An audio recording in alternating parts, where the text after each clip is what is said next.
महाराष्ट्र एक growth engine है और मुंबई जो है वो हमारे देश की एक प्रकार से इकोनॉमिक कैपिटल है और $5 ट्रिलियन की अगर इकोनॉमी बनानी है तो मुझे पूरा विश्वास है कि मुंबई और महाराष्ट्र के बिना वो सपना कभी पूरा नहीं हो सकता। हमारे देश में महाराष्ट्र का हमारे देश के आर्थिक विकास में बहुत बड़ा योगदान है। हमारे देश के जीडीपी में मैन्युफैक्चरिंग सेक्टर जो है उससे 22 से 24% जो कंट्रीब्यूशन है उसमें मैक्सिमम कंट्रीब्यूशन महाराष्ट्र से होता है। सर्विस सेक्टर में हमारे जीडीपी में जो 52 से 54% कंट्रीब्यूशन है उसमें भी मैक्सिमम कंट्रीब्यूशन महाराष्ट्र का है। और विशेष रूप से एग्रीकल्चर ग्रोथ रेट जो बढ़ाना हमारे लिए सबसे आवश्यक है और जिसके लिए महाराष्ट्र बहुत बड़ी भूमिका अदा कर रहा है और वो भी आज 12% है और जो हम चाहते कि हम 20% तक ले जाए, वो भी भारत में अगर सबसे प्रोग्रेसिव एग्रीकल्चर कहीं है तो वो महाराष्ट्र में है। और उसको और गति देने का जो संकल्प एकनाथ जी और देवेंद्र जी ने व्यक्त किया है उससे निश्चित रूप से आत्मनिर्भर भारत बनने में बहुत सहयोग प्राप्त होगा। हम दिल्ली से मुंबई हाईवे बना रहे हैं और ये हाईवे लगभग 70% इसी साल दिसंबर में पूरा हो रहा है। 1 लाख करोड़ का एक ही हाईवे है और मेरा ड्रीम है कि नरीमन पॉइंट से यानी ताज होटल से दिल्ली में 12 घंटे में पहुंचना।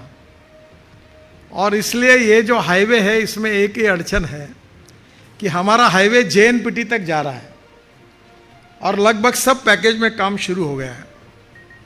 अब वर्ली बांद्रा जो है वो बनाने का मुझे सौभाग्य मिला, तब मेरी बहुत इच्छा थी कि मैं वर्ली बांद्रा को वसई विरार तक लेके जाऊं, पर फेज़ 1 बाद में हुई, बाद में हमारी सरकार चली गई, पर बाद में फेज़ 2 में बाद में वसई विरार तक ले जाने की बात नहीं हुई। अभी काम शुरू हुआ है, पर मैंने उसके लिए आगे 50,000 करोड़ रुपए का बहुत बड़ा जो वर्ली बांद्रा को लिंक करने वाला नरीमन पॉइंट से लेकर, क्योंकि इधर आपने फिर ये कोस्टल रोड बनाया तो डायरेक्ट हम लोग दिल्ली तक पहुंच जाएंगे। तो 50,000 करोड़ का एक बहुत बड़ा ब्रिज बनाकर डीपीआर बना के मैंने तैयार रखा है। मेरी 2-3 केवल कंडीशंस है कि वो जो जीएसटी लगेगा महाराष्ट्र का उसको मुझे माफ़ कर दो, स्टील और सीमेंट का, और एग्रीगेंट और सीमेंट जो लगेगा उसको रॉयल्टी फ्री कर दो, और थोड़ा सा ब्रिज के बाजू में जो खाली लैंड पड़ी होगी वो दे दो। 50,000 करोड़ मैं लगा दूंगा और ये हाईवे बना दूंगा तो ये मुंबई के लिए बहुत बड़ा होगा। इसमें नई मुंबई जो है वो काफ़ी बड़ी डेवलप होगी।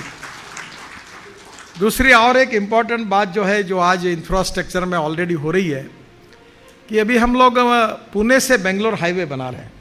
पुणे से बेंगलोर केवल 3.5 घंटे में होगा और 4.5 घंटे में हम मुंबई से बेंगलोर तक पहुंचने की कोशिश करेंगे, क्योंकि ये 125-130 किलोमीटर के स्पीड से जा पाएंगे।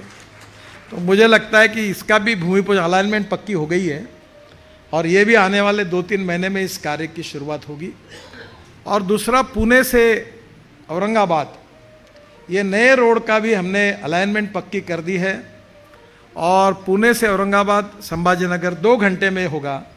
तो मेरा आपसे अनुरोध है कि दोनों हाईवे के लिए आपके नेतृत्व में तुरंत लैंड एक्विजिशन के कार्य की शुभारंभ होकर अगर शुरू हो जाएगा तो निश्चित रूप से महाराष्ट्र के लिए इसका बहुत बड़ा उपयोग होगा। महाराष्ट्र में सबसे बड़े इंपॉर्टेंट है शुगर इंडस्ट्री, और महाराष्ट्र में आज जो कुछ समृद्धि आई है, एग्रीकल्चर ग्रोथ रेट बढ़ा है, वेस्टर्न महाराष्ट्र में, मराठवाड़ा में, अब विदर्भ में थोड़े प्रमाण पर शुगर इंडस्ट्री के कारण बहुत प्रगति हुई है।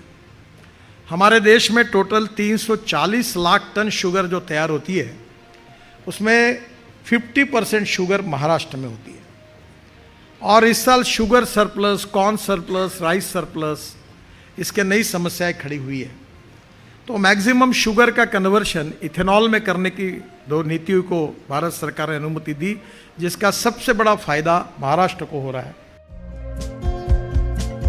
हमारे चैनल को लाइक, शेयर और सब्सक्राइब जरूर करें और नई अपडेट्स के लिए बेल आइकन दबाना ना भूलें।